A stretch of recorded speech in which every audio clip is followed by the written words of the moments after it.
Everyone.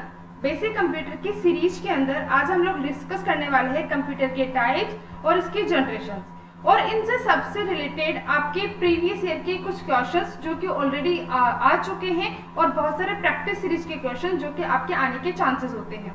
Generally ये जो questions है वो आपके कॉम्पिटिटिव एग्जाम्स के लिए बहुत ही बेनिफिशियरी होने वाले हैं।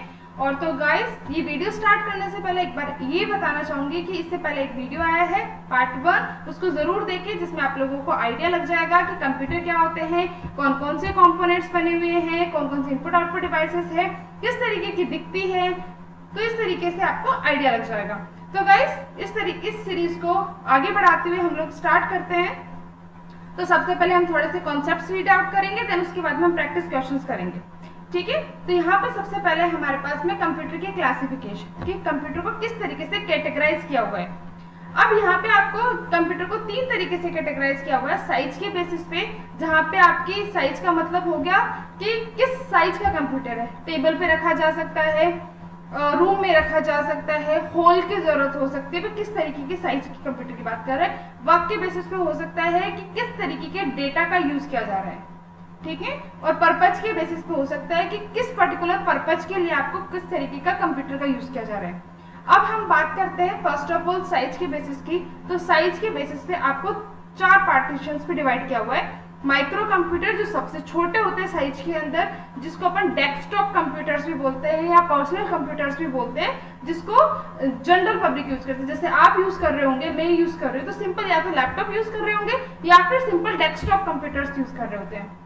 क्या डिफरेंस होता है? Difference between the desktop computer and laptop computer. Guys, desktop computer का मतलब हो गया जिसके अंदर मॉनिटर की स्क्रीन अलग होती है, कीबोर्ड अलग होता है, माउस अलग होता है, सीपीयू वाला जो सिस्टम यूनिट है वो अलग होता है। तो उस तरीके के सिस्टम्स को हम बोलते हैं डेस्कटॉप कंप्यूटर और पर्सनल कंप्यूटर। लैपटॉप कंप्यूटर में एक ही कंपोनेंट है तो उसमें सारी जो कंपोनेंट्स है वो इंटरकनेक्टेड होते हैं। जैसे उसी के अंदर आपके मॉनिटर की स्क्रीन, मतलब कि जो सिंपल जो फ्लैट जो स्क्रीन होती है वो होती है, कीबोर्ड होता है, उसी में ट्रैक पैड बना हुआ होता है, वो आपके लैपटॉप कंप्यूटर्स हो गए। तो वो सारे कंप्यूटर्स जो हैं वो होते हैं आपके माइक्रो कंप्यूटर्स, जिसको नॉर्मली यूजर्स यूज करते हैं। ठीक है, इनकी खासियत ये होती है कि सबसे कम पावरफुल है, but on the second side में क्या है, सबसे ज्यादा ग्रोइंग कंप्यूटर्स है। क्योंकि आप खुद के एनवायरमेंट में देखिए कितने साइंटिस्ट है, कितने डेवलपर्स है, बहुत रेयरली।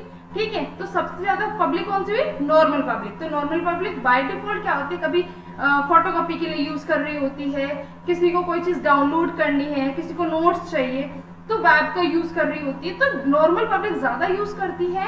तो इस तरीके की कंप्यूटर्स को यूज करने वालों की कैंडिडेट्स की संख्या ज्यादा है, इसलिए सबसे ज्यादा फास्टेस्ट ग्रोइंग कंप्यूटर है। ठीक है, सबसे ज्यादा यूज किया जाता है। इसको आप लोग पोर्टेबल कंप्यूटर्स भी बोलते हैं। पोर्टेबल मतलब जिस कंप्यूटर को एक जगह से दूसरी जगह पे उठा करके रख सकते हैं, जैसे कि लैपटॉप कंप्यूटर्स होगा। आप जहां भी जाना चाहते हो, जहां पे भी ट्रैवल करना चाहते हो, आप अपने लैपटॉप को साथ में कैरी करते हो। ठीक है, तो ये हो गए आपके माइक्रो कंप्यूटर्स। अब नेक्स्ट है हमारे पास में मिनी कंप्यूटर्स। मिनी कंप्यूटर्स जो आपके पास में होते हैं, इन मिनी कंप्यूटर्स माइक्रो कंप्यूटर के कंपैरिजन में थोड़े से बड़े होते हैं और ये आपके मेन फ्रेम कंप्यूटर से छोटे होते हैं। इनकी फंक्शनैलिटी ये होती है, ये स्पेसिफिक बिजनेस जो ट्रांजैक्शंस होते हैं उनको परफॉर्म करने के लिए बनाए जाते हैं। जो छोटे छोटे जो बिजनेसेस होते हैं उनके लिए आपको मिनी कंप्यूटर की जरूरत होती है। कई बार इस तरीके के कंप्यूटर्स का यूज सिंपल सर्वर्स के लिए भी किया जाता है। जैसे छोटा ऑर्गेनाइजेशन है जहाँ पे 10 सिस्टम काम कर सकते हैं, तो उस 10 सिस्टम के लिए एक सर्वर कंप्यूटर की जरूरत होती है ताकि वो बीच में उनके नेटवर्किंग की फंक्शनैलिटी उनको कंट्रोल कर सके। ठीक है, तो उस केस में एक सर्वर की जरूरत होती है, वो सर्वर के लिए हम मिनी कंप्यूटर्स का यूज करते हैं। ठीक है, इसमें जनरली जो फंक्शनैलिटी होती है वो मेजरली जैसे बिजनेस ट्रांजैक्शन प्रोसेसिंग हो गया, फाइल हैंडलिंग हो गई, डेटाबेस का कोई मैनेजमेंट हो गया। भाई किसी बड़े ऑर्गेनाइजेशन का कोई डेटाबेस हैंडल करना है तो पर्टिकुलर ओनली डेटाबेस को हैंडल करने के लिए आप लोग मिनी कंप्यूटर्स का यूज करते हो। तो इस तरीके से हम लोग यूज करते हैं। नेक्स्ट है हमारे पास में मेन फ्रेम कंप्यूटर्स। तो मेन फ्रेम कंप्यूटर साइज में आपके मिनी कंप्यूटर से ज्यादा बड़े होते हैं, थोड़े से बड़े होते हैं, ज्यादा नहीं थोड़े बड़े होते हैं, बट इनका जो मेन फंक्शनैलिटी जो है, इनके पास में स्टोरेज कैपेसिटी भी ज्यादा है। ठीक है, और इसके अंदर जो चिप्स लगी होती है वो भी ज्यादा होते, ज्यादा ट्रांजिस्टर्स लगे होते हैं, इसलिए प्रोसेसिंग स्पीड भी ज्यादा होती है। और इस तरीके के कंप्यूटर्स का यूज आपके बड़े ऑर्गेनाइजेशंस के लिए यूज किए जाते हैं। बड़े ऑर्गेनाइजेशन फॉर एन एग्जांपल, सबसे अच्छा एग्जांपल है इंडियन रेलवे।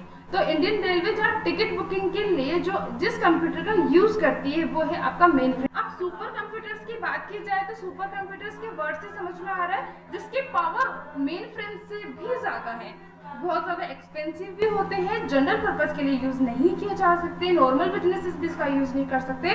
वो कौन यूज करता है? साइंटिफिक ऑपरेशंस जो हमें करने होते हैं, जैसे न्यूक्लियर की किसी रिसर्च में काम आ रहे होते हैं, किसी इंजीनियरिंग पर्पज के लिए यूज किया जा रहा होता है, तो उस केस में हम सुपर कंप्यूटर्स का यूज करते हैं।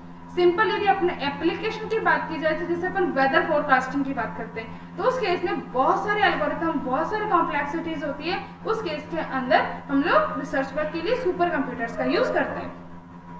ठीक है, और ये साइज में काफी बड़े होते हैं, रूम्स बने हुए होते हैं बड़े ऑर्गेनाइजेशंस के अंदर जहाँ पे आपके सुपर कंप्यूटर्स रखे हुए होते हैं। ठीक है, तो नेक्स्ट है हमारे pass on the basis of the work कौन कौन से कंप्यूटर्स हैं। तो उसके बेसिस में हमारे पास में दो तरीके के कंपोनेंट्स हैं। एक है हमारे पास में एनालिटिकल कंप्यूटर, एक है हमारे पास में डिजिटल कंप्यूटर। बात यदि एनालिटिकल कंप्यूटर्स की बात की जाए तो एनालिटिकल कंप्यूटर्स है कि आपके पास में कोई भी वैल्यूज है वो रेगुलर वैल्यूज हैं, उनकी कोई फिक्स वैल्यूज नहीं है, वो रेगुलर वैल्यूज है, इनफाइनाइट वैल्यूज है। जैसे सपोज टू बी मैं बात करती हूँ, जैसे साउंड वेव्स की बात की जाती है, तो साउंड वेव इस तरीके से बनी हुई होती है। ठीक है, अब ये पॉइंट्स जो हैं वो कंटिन्यूअस पॉइंट्स होते हैं, यहाँ पे बहुत सारी वैल्यूज होती है, तो मतलब कंटिन्यूएशन होती है। यदि ये जो पॉइंट है, सपोज टू बी मैंने यहाँ पे एक पॉइंट बनाया, पॉइंट, और इसकी वैल्यू हो गई 1.23 और इसकी पॉइंट की जो नेक्स्ट पॉइंट की जो वैल्यू हो जाएगी वो हो जाएगी 1.24, फिर नेक्स्ट वैल्यू 1.25, इस तरीके से वैल्यूज हो जाएंगे। और इसको और ज्यादा स्प्रेड करोगे तो हो सकता है मैंने 1.234 ही फर्स्ट पॉइंटर ले लिया कि इसी पॉइंट को मैंने क्या बना दिया होता 1.234। तो यहाँ पे आपकी वैल्यूज जो है वो रेगुलर बेसिस पे है, कंटिन्यूअस सीरीज के अंदर होती है। तो उस तरीके की यदि डेटा को हैंडल करने के लिए कंप्यूटर बनाया जाता है तो आपका एनालॉग कंप्यूटर होता है। और यदि आपको ओनली डिस्क्रीट वैल्यूज के लिए यदि कंप्यूटर आपके डेटा को हैंडल करने के लिए बनाया जाता है तो आपका सिंपल कंप्यूटर होता है, डिजिटल कंप्यूटर। ठीक है, इसके अंदर डेटा किस तरीके से मैनेज होता है? जैसे सपोज टू बी यहाँ पे हमने डेटा बनाया जहाँ पे दो ही लेवल है, एक है हमारे पास में 1, दूसरा है इसको मैं चेंज कर देती हूँ कलर, तो यहाँ पे जो दूसरा है वो हो गया रेड, मतलब ये 0 वैल्यू, फिर देन वापस से 1 वैल्यू, देन वापस से 0 वैल्यू। तो यहाँ पे कंटिन्यूअस वैल्यूज नहीं है, यहाँ पे डिस्क्रीट वैल्यूज है, यहाँ पे level by level values exist कर रहे हैं। तो इस तरीके के डेटा को आप लोग बोलते हैं डिजिटल कंप्यूटर्स। ठीक है, अब ये जनरली कहाँ यूज किए जाते हैं? तो गाइस आप लोगों ने देखा होगा, जैसे कि हम मेडिकल सेक्टर में भी बात करें तो जो डायलिसिस की जो मशीन्स होती हैं, होम डायलिसिस की जो मशीन्स होती है, वो आपके जो आप वो करवाते हैं ना ईसीजी, उसकी जो मशीन्स होती है वो, तो वहाँ पे जो ईसीजी की मशीन होती है उसमें एनालिटिकल की जरूरत भी होती है, डिजिटल की जरूरत भी होती है। एनालिटिकल मतलब ईसीजी के अंदर जब हार्ट बीट की जो रेज होती है वो साउंड वेव्स की जैसे दिखाई देती है, बहुत सारे लोगों को आइडिया भी होगा जिसने करवाया होगा। तो उस तरीके की जो वेव्स होती है वो एनालिटिकल होती है। डिजिटल के अंदर सिंपल साइन वेव जो होती है वो इस तरीके से होता है जिसमें लेवल बाय लेवल होता है। ठीक है, तो ये दोनों डिफरेंस हुआ आपके बेसिस ऑन द वर्क। पर कुछ कंप्यूटर जैसे कि जो मैंने बात की डायलिसिस वाले डिवाइस की, मशीन्स की, तो उसके अंदर एनालिटिकल वाली भी वर्किंग होती है, डिजिटल भी होती है। तो कई बार उस वाले मशीन्स को आप हाइब्रिड भी बोलते हैं, जिसके अंदर दोनों के कॉम्बिनेशंस होते हैं। ठीक है, नेक्स्ट है हमारे पास क्लासिफिकेशन के अंदर बेसिस ऑफ द पर्पज। तो भाई कहाँ यूज किए जाते हैं कौन से कंप्यूटर्स? तो दो तरीके के कंप्यूटर्स हैं। एक होता है कि जो जनरल पब्लिक यूज करती है, आप यूज कर रहे हैं, मैं यूज कर रही हूँ, तो वो जनरल पर्पज के लिए यूज किए जाते हैं। जनरल पर्पज से क्या समझ में, आप लोग क्या क्या वर्किंग करते हैं? ज्यादा से ज्यादा आप डाउनलोड करते हैं, डॉक्यूमेंट्स बनाते हैं, वीडियोस बनाते हैं, ऑडियोज के अंदर एडिटिंग कर सकते हैं, या फिर वो पेंट के अंदर इमेज बना रहे होते हैं, किसी पर्टिकुलर सॉफ्टवेयर का यूज कर रहे हैं जो कि जनरली आप डाउनलोड कर लेते हैं, इंस्टॉल कर लेते हैं और यूज कर लेते हैं उस चीज को। ठीक है, तो वो जो सिंपल कंप्यूटर्स होते हैं उनको अपन बोलते हैं general purpose computer. Special purpose मतलब जो साइंटिफिक चीजों के लिए यूज किए जाते हैं, स्पेशल पर्पस के लिए यूज किए जाते हैं, तो उन कंप्यूटर्स को बोलते हैं आपके स्पेशल पर्पस कंप्यूटर्स। अब बाय डिफॉल्ट हमें डेफिनेशन से क्या समझ में आया कि आपके जो सुपर कंप्यूटर है वो जनरल पर्पस हुआ कि स्पेशल पर्पस हुआ? वो बाय डिफॉल्ट कौन से पर्पस का हो गया? स्पेशल पर्पस का हो गया, क्योंकि डेडिकेटेड वर्क क्या है उसका कि भाई वो ऑलरेडी बड़ा है, नॉर्मल यूजर इसका यूज नहीं करते हैं। Clear the point? One more thing कि जनरल पर्पस के अंदर मल्टीपल ऑपरेशंस वर्क है, जैसे कि एडिटिंग वगैरह हो गई, डॉक्यूमेंटेशन वाला वर्क भी हो गया, ये सारे काम आप मल्टीपल काम एक ही सिस्टम में कर रहे हो, तो वो आपका हो गया जनरल पर्पस। दूसरा क्राइटेरिया क्या स्पेशल पर्पस का कि यदि आप डेडिकेटेड पर्टिकुलर वर्क के लिए आपने कोई सिस्टम बना रखा है, तो वो पर्टिकुलर डेडिकेटेड जो सॉफ्टवेयर है, जो सिस्टम है, वो क्या होता है आपका स्पेशल पर्पस। जैसे एग्जांपल है इसका, जैसे एयरक्राफ्ट लैंडिंग के अंदर जो एयरक्राफ्ट के अंदर जो कंप्यूटर जो यूज किए जाते हैं वो आपके होते हैं स्पेशल पर्पस कंप्यूटर्स। मल्टीमीडिया जो होता है जिसके अंदर कई बार आप लोगों ने सुना होगा कंप्यूटर एडेड डिजाइन के लिए आप लोगों के पास में कंप्यूटर्स बने होते हैं जिनका मेजर जो वर्क होता है वो ओनली ग्राफिक्स में एडिटिंग एंड द वीडियोस की एडिटिंग, पर्टिकुलर जिसके अंदर हाई डेफिनेशन की ग्राफिक्स की वर्किंग होती है, वो होते हैं आपके मल्टीमीडिया कंप्यूटर्स। और मल्टीमीडिया कंप्यूटर्स भी आपके स्पेशल पर्पस कंप्यूटर्स होते हैं। ठीक है, तो ये थी आपके कंप्यूटर के क्लासिफिकेशंस। अब हम आगे डिस्कस करने वाले हैं कंप्यूटर के जनरेशंस के बारे में। अब गाइस कई बार होता है कि आप लोग बहुत ज्यादा याद करने की कोशिश करते हो, तो हम लोग कुछ मेजर चीजों पे फोकस करते हैं जो जनरली स्टूडेंट से पूछी जाती है और बहुत सारे पेपर्स में आ भी चुकी है, और वो ही हमारे पास में रिलेवेंट होती है। बहुत सारी चीजें याद करने की जरूरत भी नहीं होती क्योंकि वो नहीं पूछी जाती है, वो इररिलेवेंट होती है।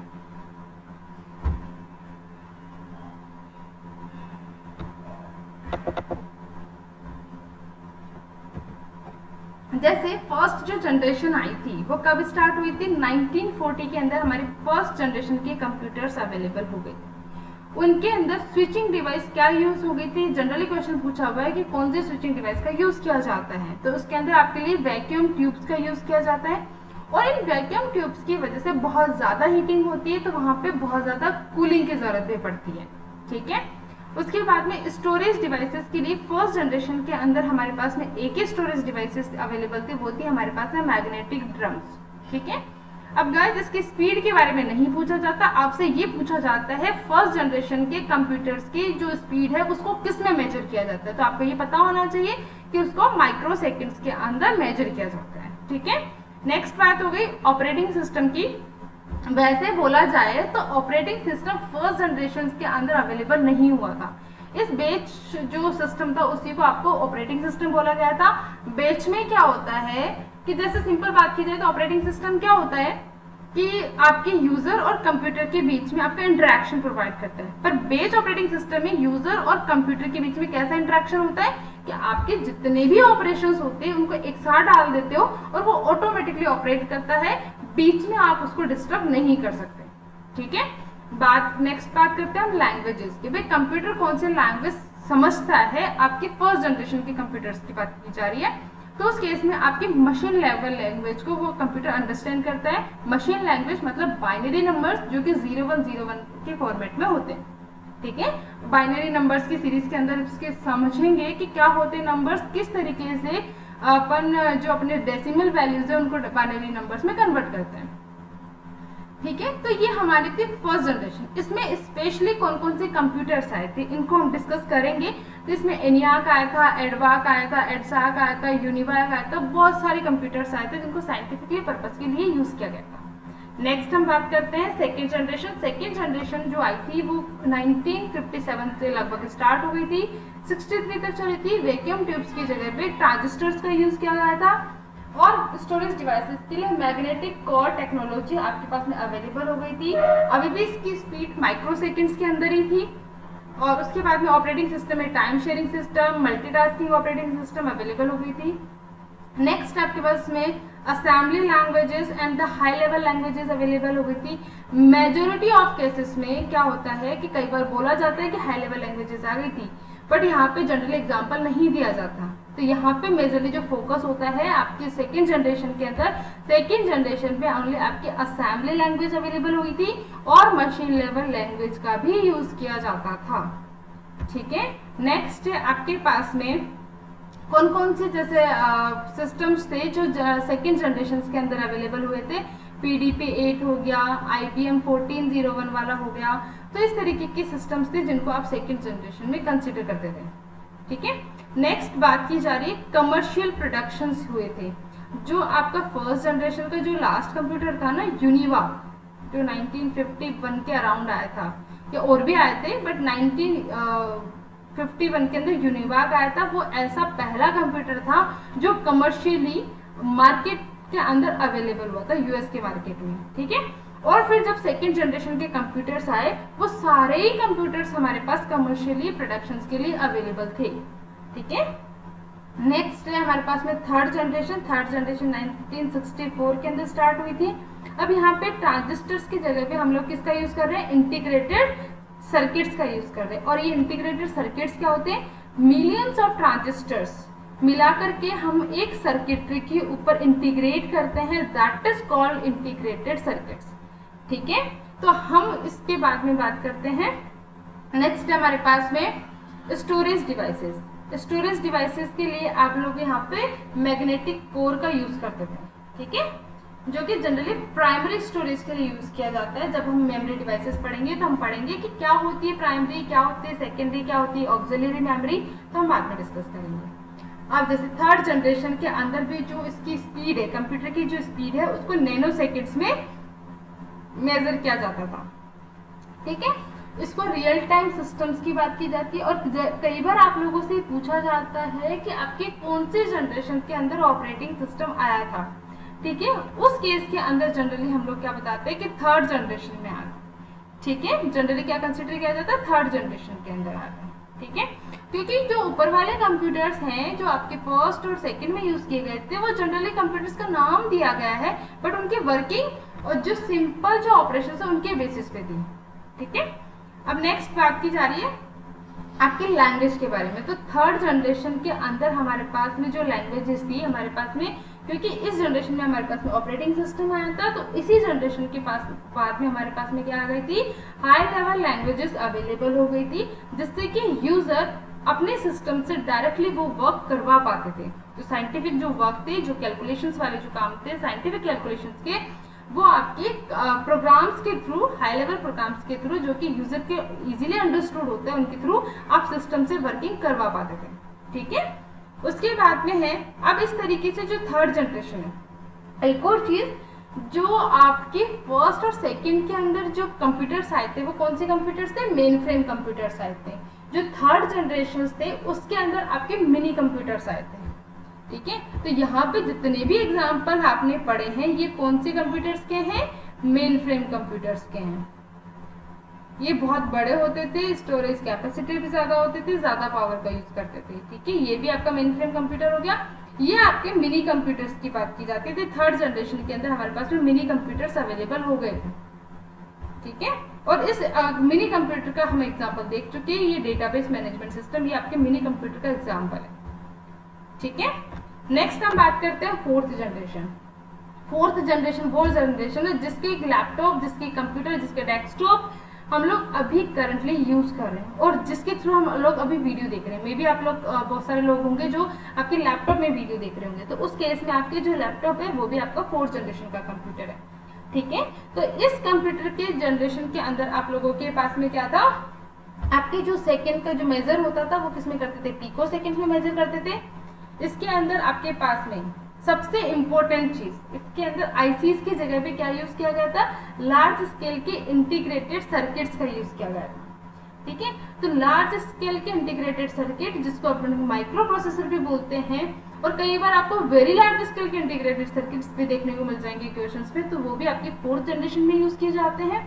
अब इनके स्केल से क्या समझ में आया हमें कि इंटीग्रेटेड सर्किट्स तो हमें समझ में आ गया जो ऊपर यूज किया था, बट लार्ज स्केल से क्या मतलब है, लार्ज स्केल से ये मतलब है कि जो ट्रांजिस्टर्स है वो बहुत ज्यादा हो गए, उन ट्रांजिस्टर्स के मल्टीपल कंपोनेंट्स में एक सर्किटरी बनाई जाती है। जिसके अंदर रजिस्टर की चिप भी बनी हुई होती है, डायोड्स भी लगे हुए होते हैं, ट्रांजिस्टर्स भी लगे हुए होते हैं, आईसीज भी लगी हुई होती है। तो बहुत सारे मिलियंस ऑफ कंपोनेंट्स होते हैं जो एक सर्किटरी पे लगे हुए होते हैं, और उस सर्किटरी को आप लोग बोलते हैं माइक्रो प्रोसेसर। मेजरली क्या क्या लगे होते हैं, रजिस्टर्स हो गए, डायोड्स हो गए, आईसीज हो गए, और आपके जो नॉर्मल जो कंपोनेंट्स होते हैं जो कि इंटीग्रेशन के लिए यूज किए जाते हैं, वो सारे कंपोनेंट्स आपके यहाँ पे यूज किए जाते हैं। ठीक है, नेक्स्ट है हमारे पास में स्टोरेज डिवाइसेस। स्टोरेज डिवाइसेस के लिए हम सेमीकंडक्टर मेमोरी का यूज करते हैं। स्पीड की हम बात करते थे, पिको सेकेंड्स के अंदर स्पीड होती है इसकी। ऑपरेटिंग सिस्टम में टाइम शेयरिंग नेटवर्किंग और जीयूआई इंटरफेस है। अब गाइस ये चीज मेजरली फोकस करने की बात है कि 4th जनरेशन के अंदर ग्राफिकल यूजर इंटरफेस अवेलेबल हो गया था। इससे पहले के जो सिस्टम्स थे उसके अंदर कोई आइकन नहीं बनते थे, वहां पे ओनली ब्लैक स्क्रीन की कोडिंग वाला पोर्शन होता था, उस पर वर्किंग होती थी। ठीक है, बट 4th जनरेशन के अंदर आपके पास में क्या आ गया था, जीयूआई मतलब ग्राफिकल यूजर इंटरफेस आ गया था, जिसमें आप लोग इमेजेस देख पाते थे, विजुअलाइज होती थी, फोल्डर्स डायरेक्टरीज दिखती थी। डायरेक्टरी मतलब फोल्डर्स दिखते थे जो कि अपन डायरेक्टली ओपन करके डेटा को देख सकते थे। ठीक है, उसके बाद में हम बात करते हैं, इसके अंदर बहुत सारी लैंग्वेजेस आई थी, जैसे कि फोर्ट्रान 4th वाली आ गई थी, कोबोल का नेक्स्ट वर्जन आ गया था, पास्कल आ गई थी, एडा आ गई थी। ये सारी लैंग्वेजेस आपके अवेलेबल है। ठीक है, नेक्स्ट हम बात करते हैं, जैसे हमारे पास में जो फर्स्ट जो प्रोसेसर था, फर्स्ट जो प्रोसेसर की चिप है, कई बार क्वेश्चन पूछा जाता है कि माइक्रो प्रोसेसर की जो फर्स्ट चिप आई थी वो कौन सी आई थी, तो वो आई थी आपकी इंटेल 4004 जो चिप है माइक्रो प्रोसेसर की, वो सबसे पहले आई। ठीक है, नेक्स्ट हमारे पास में 5th जनरेशन जो भी हम करंटली यूज कर रहे हैं वो क्या है, हमारे पास में super large scale integrated chip, और सुपर लार्ज स्केल को कई बार ultra large scale integrated chip भी बोला जाता है।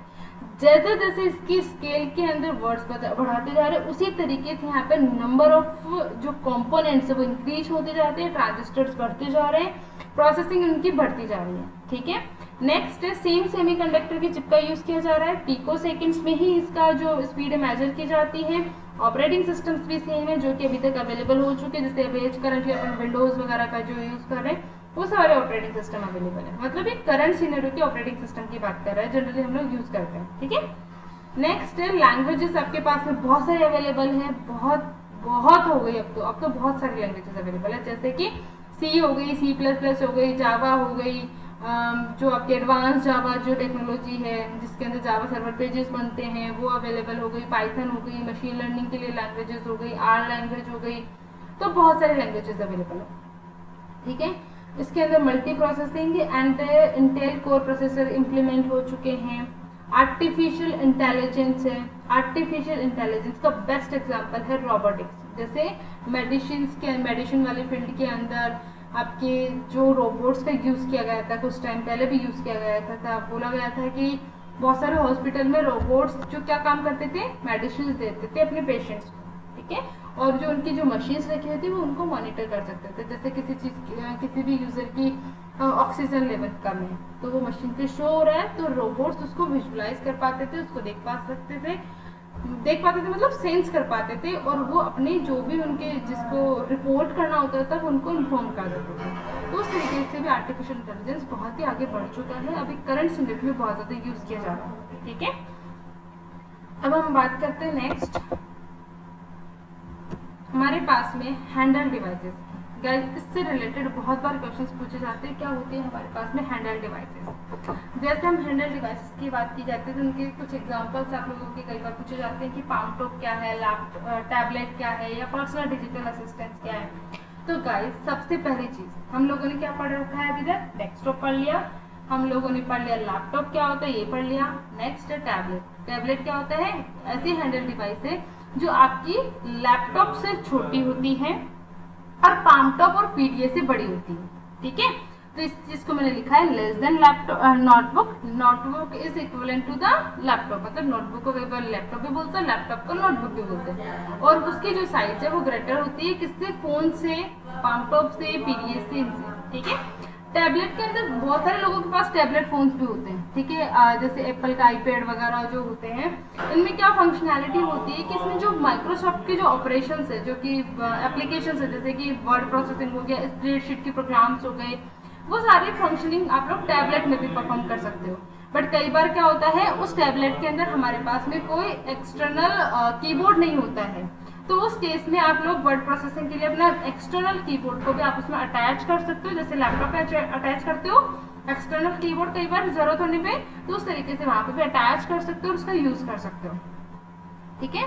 और टच स्क्रीन के लिए एलसीडी का यूज किया जाता है। नेक्स्ट बात करते हैं पाम टॉप और पीडीए की। जो पाम टॉप होता है उसको हम लोग पॉकेट कंप्यूटर भी बोलते हैं, और ये जो कंप्यूटर होता है पीडीए से छोटा होता है और इसको स्टाइलस पेन का यूज किया जाता है।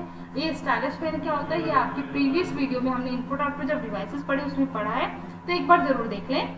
और उसका यूज किया जाता है इंस्टेड ऑफ द कीबोर्ड। भाई कीबोर्ड के अंदर कीज का यूज नहीं किया जाता, उस स्टिक का, उस पेन का यूज किया जाता है, और उस पेन से डायरेक्टली आपकी जो एलसीडी की जो स्क्रीन है उस पर आप लोग जो भी ड्रॉ करना है वो ड्रॉ कर सकते हो, जिस तरीके का भी इनपुट आपको देना है वो आप लोग दे सकते हैं, ठीक है। नेक्स्ट है हमारे पास में पीडीए। पीडीए जो है उसकी जो साइज है वो पाम टॉप की जैसे ही होती है, और फिजिकल कीबोर्ड इसके अंदर अवेलेबल होता है। फिजिकल कीबोर्ड का मतलब क्या हो गया, जैसे पुराने फोन्स नहीं होते थे जिसमें कीपैड होता था, ऊपर छोटी सी स्क्रीन होती थी, नीचे कीपैड होता था, तो इस तरीके का कीबोर्ड आपके पास में अवेलेबल होता है, ठीक है। और कई बार आप लोगों ने पीडीएस देखे भी होंगे कि छोटे से डिस्प्ले होता है और छोटा सा कीबोर्ड होता है, जिसकी वर्किंग हम लोग कर सकते हैं।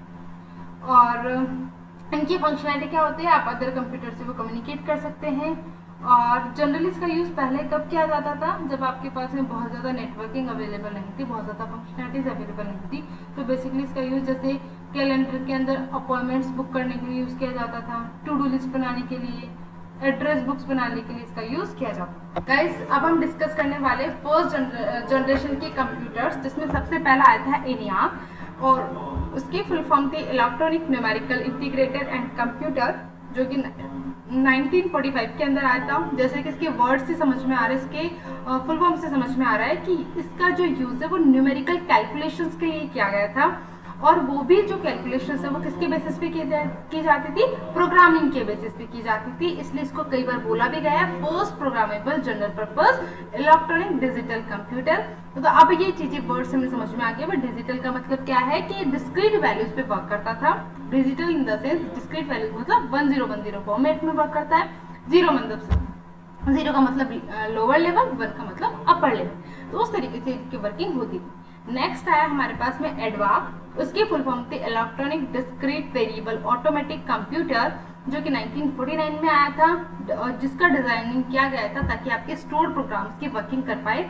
Stored programs in the sense कि उसके अंदर डेटा को स्टोर करने की कैपेबिलिटीज हों, बट ये बहुत ज़्यादा यूजफुल नहीं रहा था, बहुत लंबे टाइम तक ये यूज नहीं हो पाया था, ये ओनली वर्किंग स्टेज में था, ये बहुत ज़्यादा वर्क नहीं कर पाया था। तो इसके बेसिस पे नेक्स्ट जो है वो आया आपका एडसाक कंप्यूटर था, और उस एडसाक कंप्यूटर जो था वो आपके वॉन न्यूमर का जो आर्किटेक्चर है उससे इंस्पायर्ड था, और उस वॉन न्यूमर के आर्किटेक्चर के बेसिस पे इसके पास में स्टोरेज की कैपेबिलिटीज थी, इसलिए एडसाक को कई बार first electronic digital store program computer भी बोला जाता है, ठीक है। और इसके अंदर जो जैसे कि इसकी फुल फॉर्म से हम समझ सकते हैं electronic delay storage automatic calculator. तो कई बार आप लोगों को ओनली फुल फॉर्म से भी आपका काम चल जाता है। यदि आप लोगों को फुल फॉर्म याद होती है तो आप लोगों को आइडिया होता है कि कौन सा कंप्यूटर किस लिए यूज किया जाता है। तो जैसे कि इसके अंदर स्टोरेज वर्ड है तो उससे हमें समझ में आता है कि फर्स्ट ऐसा कंप्यूटर था जिसमें स्टोरेज की पावर थी, ठीक है। अब इन सारी पावर्स को इंक्लूड करके भाई डिजिटल भी है, स्टोरेज भी है, बहुत सारी कैपेबिलिटीज अवेलेबल हो गई। उसके बाद में आया था आपका यूनिवाक, और वो जो यूनिवाक कंप्यूटर था वो आपका सबसे पहले कमर्शियली अवेलेबल हुआ था। और जब कभी भी हम लोग से क्वेश्चन पूछा जाता है कि वो कंप्यूटर कौन सा है जो कि पहले बार मार्केट में आया था, तो यूएस के मार्केट में सबसे पहले यूनिवाक कंप्यूटर अवेलेबल हुआ था, जिसकी फुल फॉर्म है यूनिवर्सल ऑटोमेटिक कंप्यूटर, जो 1959 के अंदर आया था, 51 के अंदर आया था, ठीक है। अब इनमें से जो 3 कंप्यूटर्स हैं, एनियाक, एडवाक और यूनिवाक, तीनों के डेवलपर सेम हैं, जो कि जेपी एकट है वो, और जो कि जे मोशली है, ठीक है, और एड्सा विलियम्स के और उसके ग्रुप ने दिया था। ठीक है, तो ये थी हमारे आज के टॉपिक्स की कंसेप्चुअल स्टडी। अब हम लोग डिस्कस करने वाले हैं इन सबसे रिलेटेड मल्टीपल चॉइस क्वेश्चंस, जो कि आपको बहुत ज्यादा कंसेप्चुअली अंडरस्टूड करने में बताने में यूजफुल रहेगा। तो गाइस अब हम डिस्कस करते हैं इसके एमसीक्यूज की प्रैक्टिस सीरीज। अब इसके अंदर हम लोग सबसे पहले गाइस यदि आप लोगों को आंसर आता हो तो एक बार पहले खुद कोशिश करें, देन आप आंसर्स को सुने। पहला क्वेश्चन है, general purpose computers are used for creating a small database, perform the calculations, accounting, all of the above. तो इसका आंसर आएगा ऑल ऑफ द अबव, क्योंकि जनरल पर्पस कंप्यूटर की बात की जाती है और जनरल पर्पस में मल्टीपल ऑपरेशंस किए जा सकते हैं। ठीक है, नेक्स्ट हमारे पे is not a microcomputer. कौन सा माइक्रो कंप्यूटर नहीं है? Desktop, laptop, tablet PC, mainframe computer, handheld computer. तो यहाँ पे आपका माइक्रो कंप्यूटर कौन सा नहीं है? Mainframe is not a microcomputer. ठीक है, नेक्स्ट है हमारे पास में palmtop computer is also known as. Palmtop computer को और क्या बोल सकते हैं? पर्सनल कंप्यूटर बोल सकते हैं, नोटबुक कंप्यूटर बोल सकते हैं, टैबलेट पीसी बोल सकते हैं, हैंडहेल्ड कंप्यूटर बोल सकते हैं, या नन ऑफ द अबव। तो इसका आंसर आ जाएगा आप लोगों के पास में हैंडहेल्ड कंप्यूटर। ठीक है, नेक्स्ट है हमारे पास में ENIAC वाज द। तो ENIAC क्या था हमारे पास में? First numerical general purpose programmable electronic digital computer था। तो ये आपके, यदि आपने थोड़ा सा डिस्कशन ध्यान से सुना होगा तो आपको आइडिया होगा कि वो इलेक्ट्रॉनिक था और वो डिजिटल था। तो इस केस में आपका आंसर आ जाएगा एन इलेक्ट्रॉनिक डिजिटल डिवाइस। ठीक है, नेक्स्ट पास है आपके पास में, नेक्स्ट क्वेश्चन है, the period of second generation computer was. कौन से जनरेशन के, कौन सा पीरियड था जिसके अंदर आपका सेकेंड जनरेशन आई थी? तो पहली जो जनरेशन आई थी वो 1943 के लगभग आई थी और वो 56 तक चली थी। सेकेंड जनरेशन आई थी 56 से लेकर के 63 तक। तो आपका आंसर आ जाएगा सी। नेक्स्ट आपके पास में एक टिपिकल मॉडर्न कंप्यूटर यूजेस। यदि हम बात करें टिपिकल मॉडर्न कंप्यूटर की, टिपिकल मॉडर्न से मतलब है जो आज के टाइम में जिन कंप्यूटर्स का यूज कर रहे हैं, तो हमारे पास में आज के टाइम में 4 जनरेशन के कंप्यूटर्स भी अवेलेबल है और 5th जनरेशन के भी अवेलेबल है।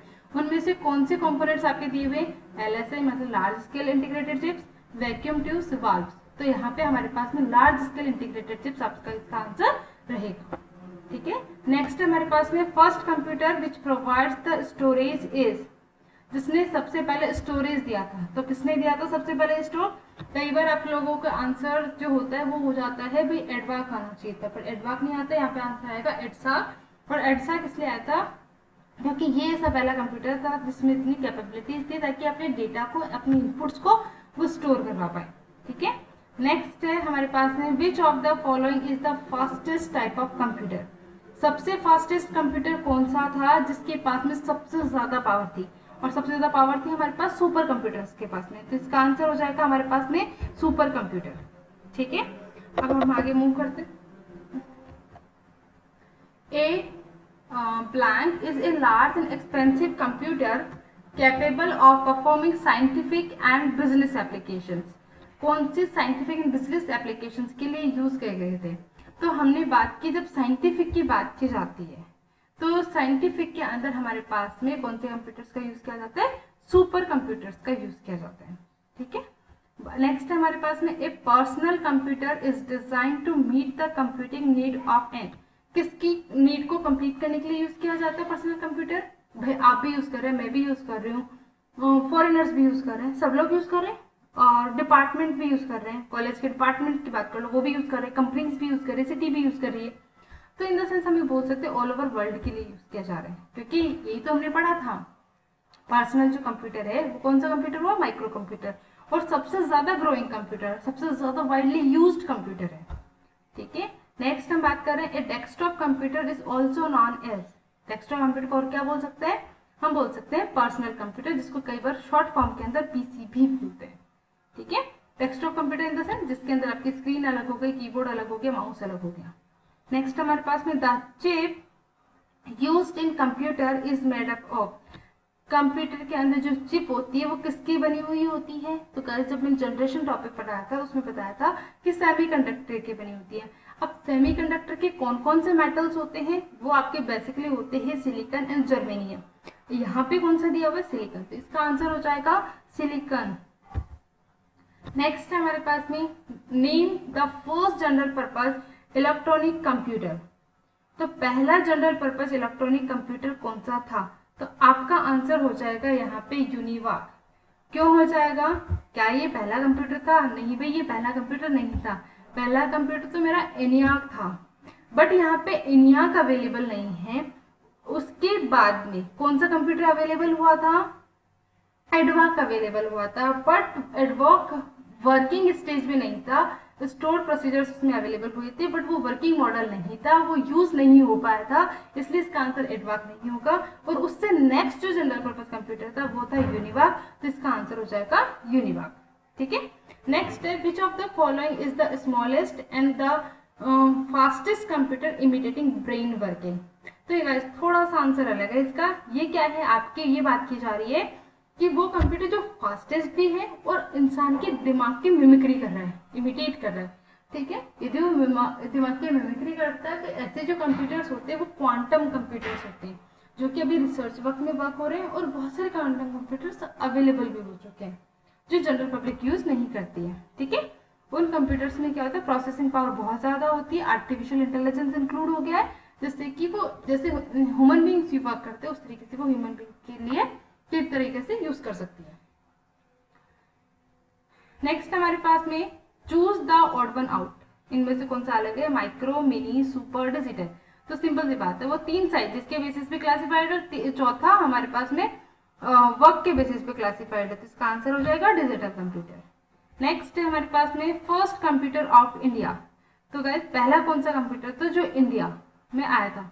अब गाइस हम इंपोर्टिंग की बात नहीं कर रहे हैं, भाई कौन सा कंप्यूटर पहला है, सबसे पहले हमारे पास इंपोर्ट हुआ था, हम बात कर रहे हैं जो सबसे पहले कंप्यूटर बना था, तो हमारे पास में सिद्धार्थ कंप्यूटर बना था। ठीक है, नेक्स्ट है, first super computer of the world is, पूरे वर्ल्ड का सबसे पहला सुपर कंप्यूटर कौन सा था, वो था आपका सेमूर ने दिया था, और वो सेमूर क्रे ने दिया था, और वो था क्रे 1। ठीक है, उसके सरनेम सेमूर क्रे से ये वर्ड आया, क्रे, और क्रे 1 आपका पहला सुपर कंप्यूटर था जो कि पूरे वर्ल्ड लेवल पे था। ठीक है, अब बात की जाती है इसके अदर वर्ड्स की, तो गाइस ये मैं बता दूं आप लोगों को, जो परन है वो इंडिया का पहला सुपर कंप्यूटर था जो कि इंडिया में डेवलप हुआ था। ठीक है, त्याने जो था ये ऐसा सुपर कंप्यूटर है जो सबसे फास्टेस्ट है, जो चाइना ने दिया था, क्योंकि जनरली चाइना जो भी मॉड्यूल बनाते हैं मे बी उसमें कुछ एरर हो, बट उसकी क्या होती है कि उसकी स्पीड बहुत फास्ट रखने की कोशिश की जाती है, किसी भी चीज का सब्स्टिट्यूट ढूंढने की कोशिश की जाती है। तो त्याने जो कंप्यूटर था वो आपका सबसे फास्टेस्ट सुपर कंप्यूटर था जो कि चाइना ने दिया था सबसे पहले। ठीक है, नेक्स्ट हमारे पास में, नेक्स्ट क्वेश्चन की हम बात करते हैं 18th, उसके बाद में है, a blank is a microprocessor based computing device. कि पहली माइक्रो बेस्ड कंप्यूटर डिवाइस कौन सी है, तो माइक्रो प्रोसेसर बेस्ड जो डिवाइस है, माइक्रो प्रोसेसर कब आया था, जब आपके जो आईसीज आए थे उसके नेक्स्ट लेवल, मतलब 4th जनरेशन में आया था, और 4th जनरेशन के अंदर आपके पास में पर्सनल कंप्यूटर, डेस्कटॉप कंप्यूटर्स आ गए थे, तो उस केस में आपका यहाँ पे आंसर आ जाएगा personal computer. Personal computer is the computer where the microprocessor use किया गया था। ठीक है, क्योंकि हम लोगों ने क्या पढ़ा, 3rd जनरेशन के अंदर हमारे पास में मिनी कंप्यूटर आया था, उससे पहले 2 जनरेशन के हमारे पास में मेन फ्रेम कंप्यूटर्स आया था, और 4th जनरेशन के अंदर हमारे पास में माइक्रो प्रोसेसर्स आए थे, उसके साथ में हमारे पास में हमारे पर्सनल कंप्यूटर्स वगैरह आए थे। ठीक है, नेक्स्ट हम बात करते हैं artificial intelligence is an example of. Artificial intelligence का कौन सा एग्जाम्पल है, इज एन मतलब आर्टिफिशियल इंटेलिजेंस किस चीज का एग्जाम्पल, भाई ये 5th जनरेशन का एग्जाम्पल है, 5th जनरेशन में आया। Next, who develop the integrated chip, किसने इंटीग्रेटेड चिप बनाई है, जेएस किल्वी ने बनाई थी।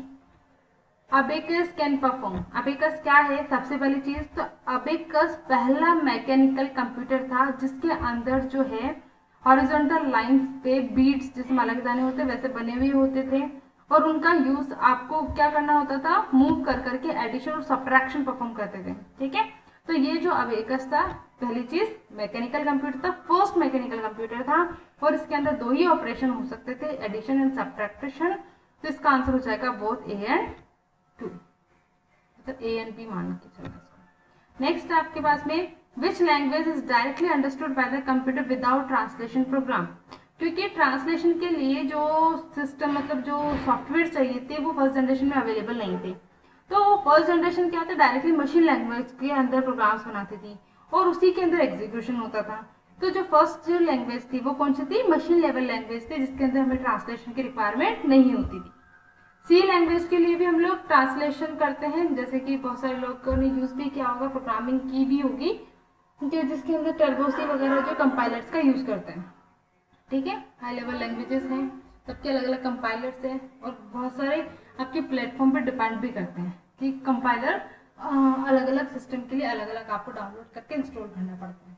ठीक है, नेक्स्ट हमारे पास में first generation computers were based on. First generation के कंप्यूटर किस पे बेस्ड थे, आपके वैक्यूम ट्यूब्स पे बेस्ड थे। नेक्स्ट है which of the following refers to the fastest, biggest and most expensive computer। तो ये तो हमारे वर्ड से समझ में आता है, फास्टेस्ट और जो सबसे बड़ा है बिगेस्ट और मोस्ट एक्सपेंसिव, तो उस तरीके के कंप्यूटर को हम बोलते हैं सुपर कंप्यूटर। नेक्स्ट हमारे पास में first generation computer used the कौन सी यूज्ड द ब्लैंक लैंग्वेज। कौन सी लैंग्वेज यूज की गई थी, मशीन लेवल लैंग्वेज का यूज किया गया।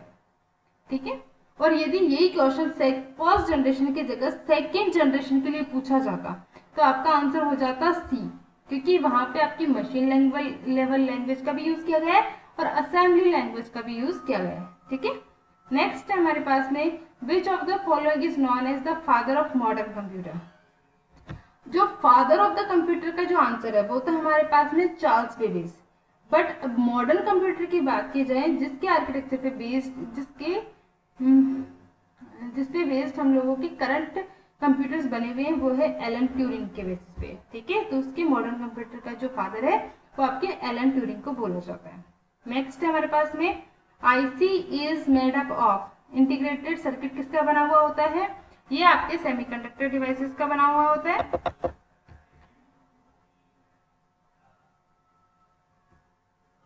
अच्छा, यहाँ पे बात की गई है भाई ट्रांजिस्टर से है या माइक्रो प्रोसेसर है या फिर वैक्यूम ट्यूब से बनके बना हुआ होता है या बोथ 1 और 2 से मिलके बना हुआ होता है। यदि गाइस आपकी माइक्रो प्रोसेसर की बात की जाती है तो उसके अंदर ट्रांजिस्टर्स भी इंक्लूड हो जाते हैं, रजिस्टर्स भी इंक्लूड हो जाते हैं, डायोड्स भी इंक्लूड हो जाते हैं। बट बात किसकी की गई है आपके यहाँ पे, आईसीज की बात की। तो आईसीज किससे मिलके बनते हैं, ट्रांजिस्टर से मिलके बनते हैं। तो आपका आंसर हो जाएगा ट्रांजिस्टर। नेक्स्ट है हमारे पास में speed of first generation computer was in. पहले जनरेशन के कंप्यूटर की स्पीड किसमें थी, आपकी थी माइक्रो सेकेंड्स के अंदर। ठीक है, सेकेंड जनरेशन की भी माइक्रो सेकेंड्स में थी, थर्ड जनरेशन की आपके नैनो सेकेंड्स में थी और फोर्थ जनरेशन की आपकी पिको सेकेंड्स के अंदर थी। ठीक है, तो यहाँ पे आपका आंसर हो जाएगा माइक्रो सेकेंड्स। ठीक है गाइस, माइक्रो सेकेंड्स का मतलब समझ आता है कि जैसे एक सेकेंड जो होता है, ये 1 माइक्रो सेकेंड जो होते हैं, 1 माइक्रो जो सेकेंड वो किसके बराबर होता है, 10 की पावर -6 सेकेंड के बराबर होता है। मतलब कब आएगा इसका आंसर, 1 माइक्रो सेकेंड किसके बराबर होगा, 1 और 10 की पावर 6 लगाऊंगी, जो मेरा आंसर आएगा उस सेकेंड के बराबर आपका 1 माइक्रो सेकेंड होता है। तो आपकी जो मेजरिंग यूनिट होती है वो होती है माइक्रो सेकेंड्स। ठीक है, इसी तरीके से जो मिली सेकेंड होता है उसके अंदर 6 की जगह 3 लगा होता है, नैनो सेकेंड्स में 6 की जगह 9 लगा हुआ होता है और पिको सेकेंड्स के अंदर 6 की जगह पे आपका 12 लगा हुआ होता है। ठीक है, नेक्स्ट हम बात करते हैं desktop and personal computers are also known as. क्या बोला जाता है, माइक्रो कंप्यूटर्स बोले जाते हैं।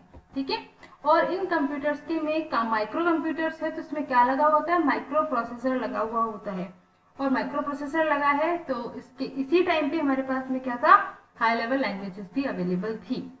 ठीक है, नेक्स्ट हम बात करते हैं which is not example of special purpose computer का एग्जाम्पल नहीं है। कौन सा नहीं है, ऑटोमेटिक एयरक्राफ्ट लैंडिंग होता है, वर्ड प्रोसेसर और multimedia computer, all of the above.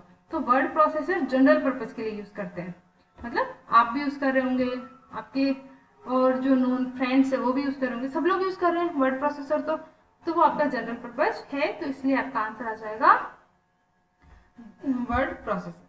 ठीक है, क्योंकि इसने पूछा not a special purpose computer.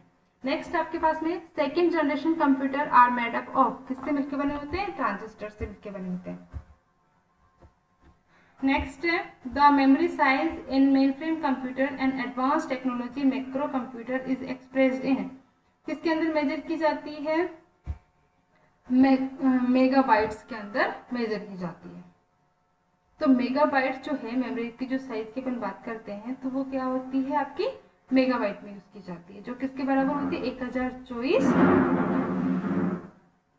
Kilobytes के बराबर होती है। आगे हम बात करते हैं an error is known as, एक एरर को क्या बोला जाता है? बग बोला जाता है। नेक्स्ट है 34th, who invented the super computer, super computer किसने बनाया था? तो हमने क्या बात की, सबसे पहला वर्ल्ड लेवल पे सुपर कंप्यूटर कौन सा आया था? क्रे बनाया था। किसने बनाया था? सेमूर क्रे ने बनाया था। तो अब जब इंडिया ने नहीं बनाया था और कंट्रीज ने नहीं बनाया था, ठीक है, तो यूएस कंट्री के अंदर जो बना था वो था सबसे पहले बनाने वाला सेमूर क्रे। इसका आंसर आ जाएगा सेमूर क्रे।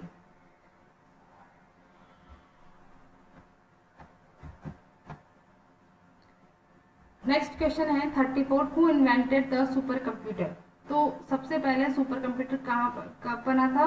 तो कल हम लोगों ने पढ़ा कि वर्ल्ड लेवल पे जो पहला सुपर कंप्यूटर था वो किसने बनाया था? सेमूर क्रे ने बनाया था। तो इसका आंसर हो जाएगा सेमूर क्रे। नेक्स्ट है which was an early main frame computer, सबसे पहला मेन फ्रेम कंप्यूटर कौन सा आया था? अब देखो यहाँ पे, यदि यहाँ पे ऑप्शंस देखें हम, तो यहाँ पे बेस्ट एग्जांपल है एनिया, क्योंकि वही हमारा पहला कंप्यूटर था जो फर्स्ट जनरेशन का पहला कंप्यूटर है, एंड ये जो कंप्यूटर है वो ही आपका पहला मेन फ्रेम कंप्यूटर है। ठीक है, नेक्स्ट है which one of the following was the first Intel processor introduce, सबसे पहला इंटेल का प्रोसेसर कौन सा आया था? वो आया था आपका 4004। ठीक है, इंटेल 4004 आपका फर्स्ट इंटेल का प्रोसेसर आया था। नेक्स्ट आपके पास में Windows settings are recorded in, अब विंडोज सेटिंग्स से मतलब है जैसे कि आपकी जो स्क्रीन सेवर है उसकी सेटिंग्स की बात हो गई, आपकी डिस्प्ले की स्क्रीन की बात हो गई, आपकी कॉमन जो ड्राइवर्स है, जो वीडियो ड्राइवर्स होते हैं, आपके डिस्प्ले के ड्राइवर्स होते हैं, उनकी सेटिंग्स हो गई, वो आपकी कहाँ रिकॉर्डेड होती है? वो WinINI की फाइल होती है जो कहाँ रखी होती है? सी ड्राइव के अंदर आपके विंडोज के डायरेक्टरी में रखी हुई होती है, तो वहाँ पे आपका रिकॉर्डिंग होता है। नेक्स्ट है हमारे पास में super computers are mainly used for, क्यों यूज किया जाता है? मैथमेटिकल इंटेंसिव साइंटिफिक एप्लीकेशन के लिए, डेटा रिट्रीवल ऑपरेशंस के लिए, इनपुट आउटपुट इंटेंसिव प्रोसेसिंग के लिए। तो guys all of the above को देखकर के आंसर कंफ्यूज नहीं होना है, ये जनरली आपके साइंटिफिक एप्लीकेशंस में यूज किया जाता है, तो इसका आंसर आ जाएगा ए। नेक्स्ट हमारे पास में the general purpose computers are those that can be adopted to countless uses simply by changing its, किस चीज को चेंज करके आप अपने कंप्यूटर्स का जनरली यूज कर सकते हो? तो गाइस हम लोग अपने प्रोग्राम्स को चेंज करके, प्रोग्राम इन द सेंस अपने ऑपरेटिंग सिस्टम को चेंज कर करके काउंटलेस टाइम तक हम लोग अपने सिस्टम्स का यूज करते हैं। जैसे बहुत सारे लोगों की विंडोज क्रैश हो जाती है तो आप लोग नई विंडो डलवा लेते हो, ठीक है, उसको अपडेट कर लेते हो, तो आपके ओनली ऑपरेटिंग सिस्टम को चेंज करके आपको काफी लंबे टाइम तक अपने सिस्टम को यूज करते रहते हो। ठीक है, बार बार आपको इनपुट आउटपुट डिवाइसेस को चेंज नहीं करना पड़ता, प्रोसेसर चेंज नहीं होता जल्दी से। ठीक है, बात नेक्स्ट है हमारे पास में, तो यहाँ पर आंसर आ जाएगा प्रोग्राम। नेक्स्ट है ए टिपिकल मॉडल कंप्यूटर यूजेस, किस चीज का यूज करती है? तो यहाँ पे यदि लार्ज स्केल इंटीग्रेटेड सर्किट है वो भी आ सकता था, और वेरी लार्ज स्केल है तो वो भी आ सकता है। तो यहाँ पे आंसर आ जाएगा लार्ज स्केल के इंटीग्रेटेड चिप्स का। Which one of the following is the most powerful type of computer, सबसे ज्यादा पावरफुल कंप्यूटर कौन सा है? Super computer is the most powerful computer. अब ये क्वेश्चन पूछा जाता है मोस्ट वाइडली यूज कंप्यूटर कौन सा है, तो वो आ जाता है आपके पास में माइक्रो कंप्यूटर्स। सबसे छोटा कंप्यूटर कौन सा है? तो इसमें भी आपका माइक्रो कंप्यूटर्स। ठीक है, उसके बाद में है which of the following is also known as soroban, soroban is the name that is used for the abacus. तो यहाँ पे आंसर आ जाएगा अबेकस। ठीक है, नेक्स्ट है which of the following machines are characterised by the electronic tube circuitry delayed line rotating and electrostatic memory के लिए यूज किया जाता है। तो बात की जा रही है इलेक्ट्रॉनिक ट्यूब्स की। ठीक है, तो ट्यूब्स का यूज, तो हम बोल सकते हैं वैक्यूम ट्यूब्स का यूज हम लोग कब कर देते हैं, फर्स्ट जनरेशन में कर देते हैं। तो इसका आंसर आ जाएगा फर्स्ट जनरेशन। नेक्स्ट है computer built before the first generation computer was. कौन सा था? फर्स्ट जनरेशन के कंप्यूटर कब से, कहाँ से स्टार्ट होते? एनियाक से स्टार्ट हुए थे। ठीक है, एनियाक एक डिजिटल इलेक्ट्रॉनिक कंप्यूटर था। और इससे पहले वाले कंप्यूटर्स, ये तो हमें समझ में आ गया कि वो इलेक्ट्रॉनिक कंप्यूटर नहीं था। इलेक्ट्रॉनिक नहीं था तो कौन सा था? पहला जो कंप्यूटर एबेकस था वो क्या था? मैकेनिकल था। बीच वाला क्या बचा कि हमारे फर्स्ट जनरेशन से पहले वाले कंप्यूटर्स कौन से थे? इलेक्ट्रोमैकेनिकल कंप्यूटर्स थे। ठीक है कंप्यूटर्स। नेक्स्ट है हमारे पास में the earliest device that quantifies as a digital computer is. तो जो पहली जो डिजिटल कंप्यूटर डिवाइस थी वो थी हमारे पास में ENIAC, जो क्या है? Programmable electronic digital general purpose computer. ठीक है, नेक्स्ट है हमारे पास में question number 46 the working principle of today's computers were provided by an English mathematician. कि हमारे कौन से कंप्यूटर, हमारे जो वर्किंग प्रिंसिपल है वो किसने दिए थे? तो ये वर्किंग प्रिंसिपल हमारे फादर ऑफ कंप्यूटर ने दिए थे, जो कौन है? आपके चार्ल्स बेबेज। तो यहाँ पे आपका आंसर आएगा चार्ल्स बेबेज।